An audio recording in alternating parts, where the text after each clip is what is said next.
Hey guys, it's Courtney, and today I am creating a very simple one-layer card with some simple coloring using the Ornate Ornaments stamp set by Simon Says Stamp. I'm starting off by stamping out 3 of my ornaments onto a piece of Simon Says Stamp masking paper.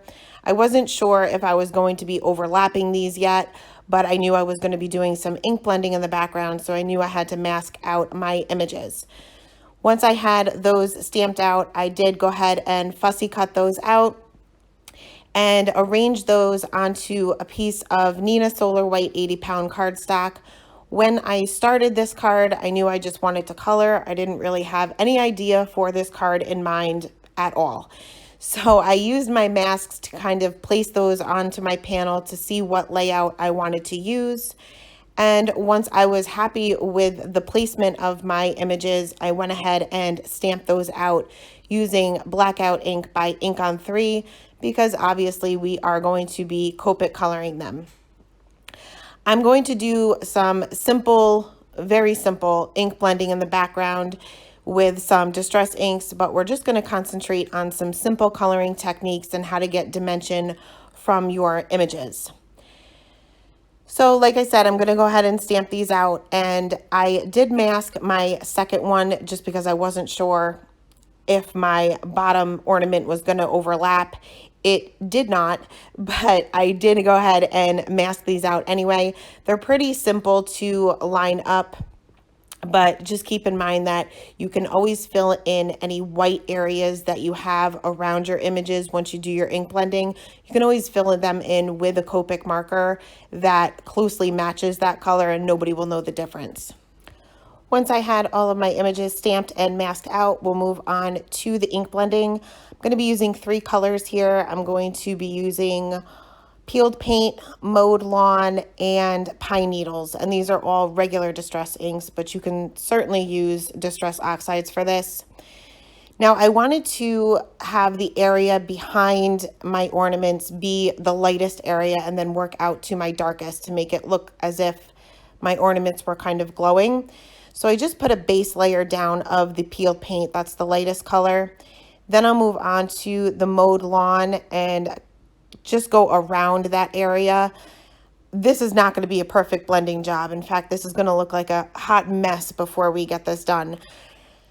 But once I had the mowed lawn down, I went onto the pine needles and just put that mainly on the right side of my card panel there and kind of worked that towards my ornaments. I put a little bit in between and a real little bit, like I just dabbed my ink blending tool there in between those little areas off to the left. Then I will go back to the mowed lawn and blend that pine needles out, moving closer to my ornaments. And then finally I will go back in with the peeled paint and blend all of that out, keeping that highlight area right over those ornaments. Now the peeled paint is more of a yellowish green in comparison to the other 2 colors. So I ended up going over the entire panel to kind of not necessarily lighten up the darker areas, but just kind of have that match and be more of a yellow green like the peeled paint is. I took the nozzle from some shimmer spray and just splattered that all around, and I splattered quite a bit of it. I wanted a lot of shimmer in the background, and then just dab that up with a paper towel. You'll just want to be careful when you remove your masks because these are paper masks and they are now wet. You don't want to peel up some of your paper when you're peeling up your masks. Next, for the Copic coloring, we're going to start with this top ornament.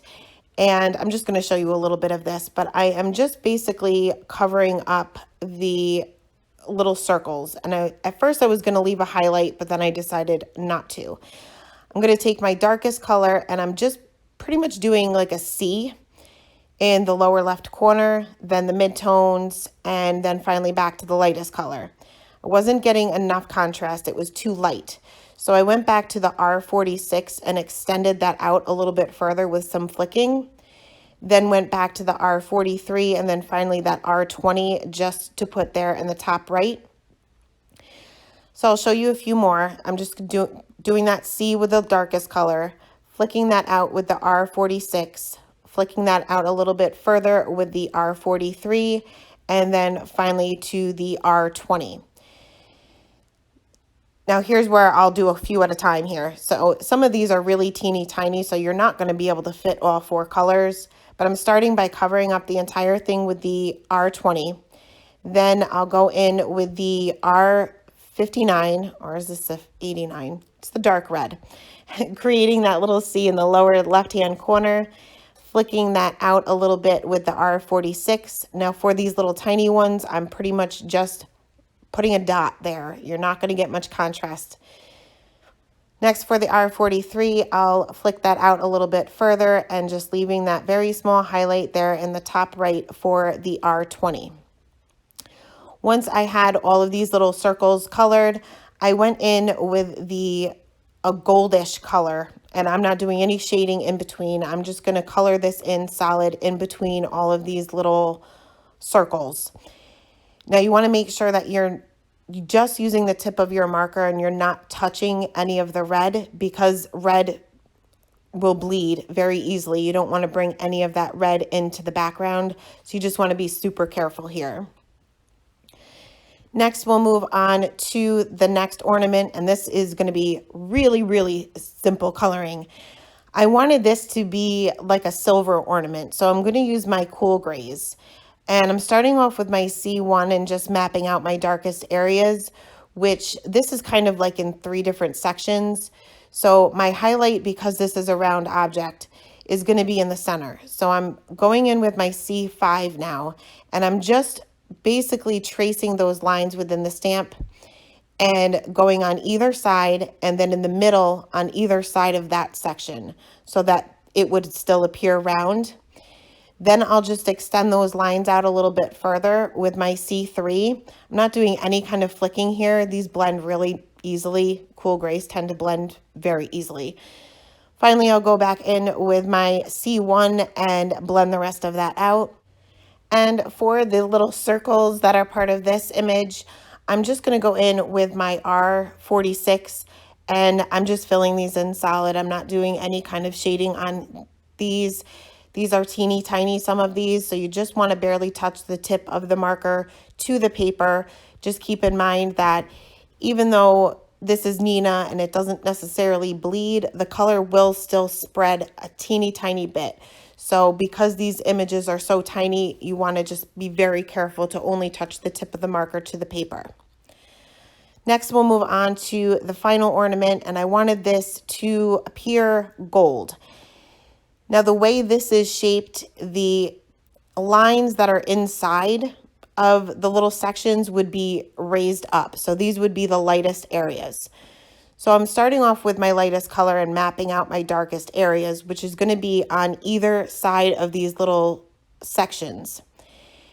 Then I'll move on to my darkest color. This is the E15, which is obviously a brown, but this is going to be just my shadow color. So we're going to cover most of this up, and it's not going to appear brown when we're done. Going over those same areas there, just on either side of those little sections of the ornament. Then I will move on to my darkest midtone, and I'm going to extend those out, but I'm also going directly over the same lines because I don't want this to appear brown. I want to kind of lighten up that brown a little bit or kind of change the tone of it. Next, we'll go on to the lightest midtone, and again, extending that out a little bit further, and you can kind of see that it's turning more of a goldish color now. And then we just have that highlight right there in the center of each one of these little sections, moving back into that Y23 and just filling those areas in.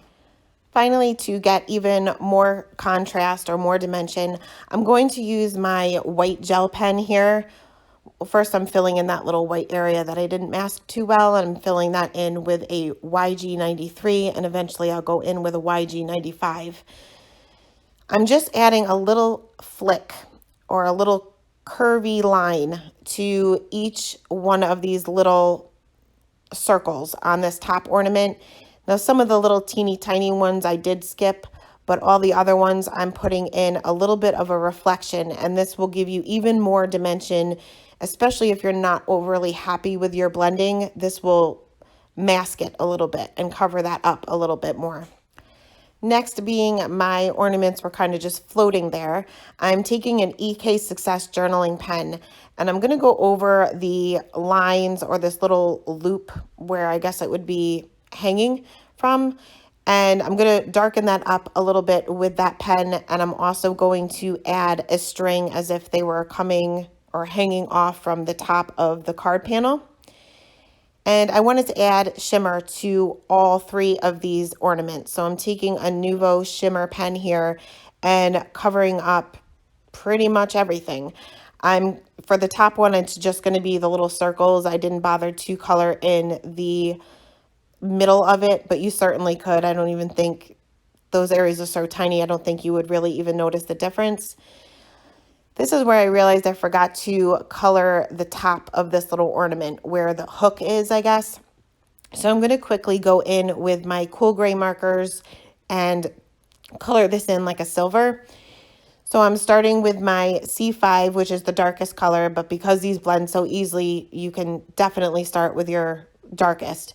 And I'm just going to put some shading off to the left, blend that out with my C3, and then finally to the C1 for the right-hand side.